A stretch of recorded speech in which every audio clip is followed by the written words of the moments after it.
it's Jenna. Welcome to BOOKMAS Day 3. Today's topic is the top 6 2019 releases that I wish I had read. And I don't know if you can tell, but ever since I started wearing glasses, it's incredibly difficult to put on a headband as well. So these are not sitting nicely, but they're cute, so we're going with it. Literally every time I move, it's like, ugh. So if you don't know what BOOKMAS is, it is a series of videos which was created by Hailey from the channel Hailey in Bookland. I will leave a link to her channel in the description box below. You should definitely go and check her out. She is doing like 21 videos or something ridiculous this month, and I'm blown away by it. Every time she posts a video, I'm like, how did you do this? I am barely managing to get my 6 videos done, but she has more free time than me and she's clearly more dedicated. But anyway, normally for day 3 of BOOKMAS, I do the top 6 most beautiful covers of 2019, and I decided, you know what? No, I don't want to do that this time around. I want to talk about the 2019 new releases that I didn't get to but really wanted to,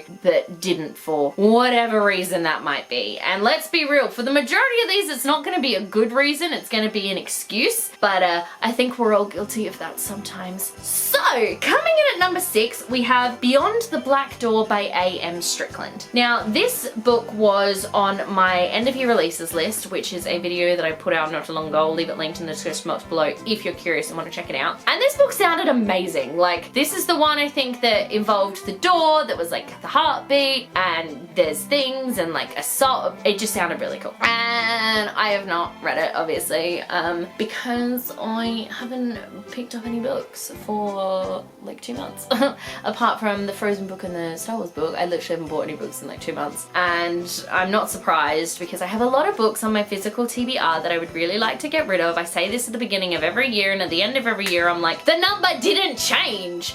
And that is the reason why I did not pick up this book, but I really wish that I had, because it sounded incredible and it sounded really different as well, which is something that I'm finding increasingly harder to find in books, is something different. But you know, what are you gonna do? I didn't read it. Coming in at number 5, we have Loki, Where Mischief Lies by Mackenzie Lee. I was stupidly excited when I found out they were making a Loki book. I love Loki to pieces. He's fantastic. I love Marvel. I loved the idea of him having his own novel, and I just never picked it up. I think this was literally on like one of my wow, Jenna, words. I think this was literally on my anticipated reads of 2019 list, which you guys never actually got to see because I didn't do a video, but it was on my Goodreads, which you should follow me on Goodreads. I always leave a link in the description box below, which I never talk about, but it's always down there, so you should definitely follow, because I had that list up. It was one of my little bookshelves on Goodreads, and I really want to know what they would have done with it, and I just never picked it up and read it. Don't have an excuse, I just never did. I like to think it's because I'm depressed about what happened to Loki, but it's not at all. It's just because I'm lazy and didn't pick up the book. Coming in at number 4 is the only book I actually own a physical copy of. I'm still not going to show you, and that is Into the Crooked Place by Alexandra Christo.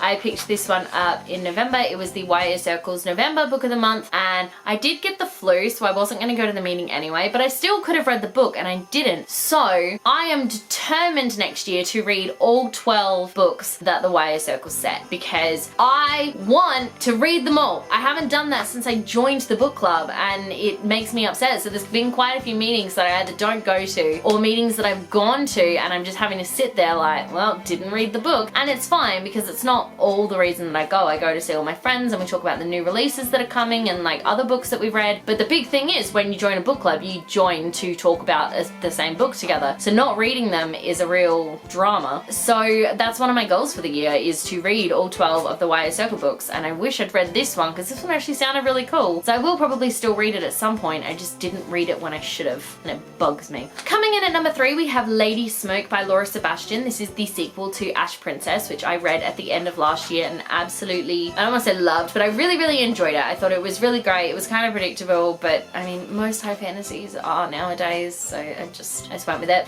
But Lady Smoke was the sequel, and I really wanted to pick it up. And this is where it's not OCD, but it's like a thing. So I bought Ash Princess when I was in America, which meant I bought it in hardcover, which means I want to get Lady Smoke in hardcover, but hardcovers in Australia are like $30. So I just haven't picked it up because I don't want to pay $30 for it, but I could just buy the paperback at Dimmicks, which is like 20, but no, because I have Ash Princess in hardcover, therefore I need Lady Smoke in hardcover. So can someone please tell me in the comment section below if you also have this issue, because honestly, this has happened to me a couple of times now. I haven't read the new, like, On the Come Up by Angie Thomas because I have Hate You Give in hardcover. I haven't read, there's so many things that I'm like, well, I have to get that in hardcover because I have the rest in hardcover. It's frustrating, and it's even more frustrating because hardcovers in Australia are stupidly expensive. Lol, just for a second then forgot I was filming a video. Ooh, coming in at number 2 on the list is The Guinevere Deception by Kirsten White.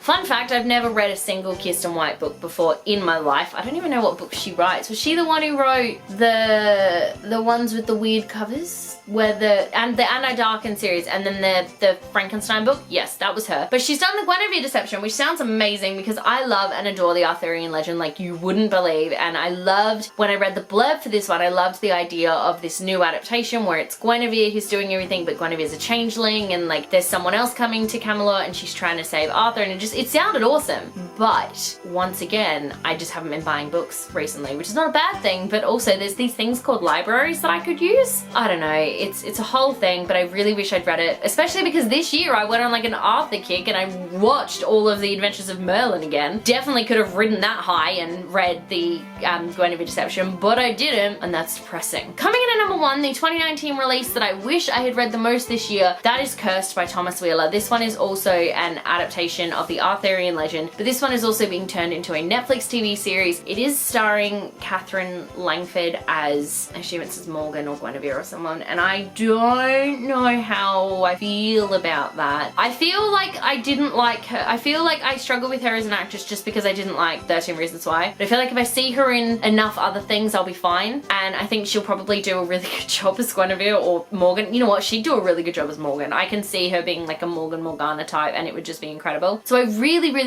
wanted to read this book, and I know it's the Booksplosion book of the month at the moment, so I could have read it with them, and I just haven't picked it up. And it's one of these things where I'm like, it's my own fault for not picking up these books, and it's so incredibly frustrating because I don't have the time to just sit and read all the new releases in the world. I don't have the money to pick them all up. They're not always at the library, and I just get so like overwhelmed by all of the new releases that come out in a year, and I just don't get a chance to read them all. But these are the 6 that I really wish I had had a chance to read because they all sounded incredible. I had very distinct reasons for wanting to read them, and I just didn't get to any of them. So that's a very low note to leave this video on. Thank you guys so much for watching. Let me know in the comment section below what are some 2019 new releases that you wish you read this year but didn't for one reason or another. I would absolutely love to know. If you like this video, be sure to give it a huge thumbs up, and don't forget to subscribe to my channel and stay tuned for tomorrow's Bookmas Day 4 video. Stay random.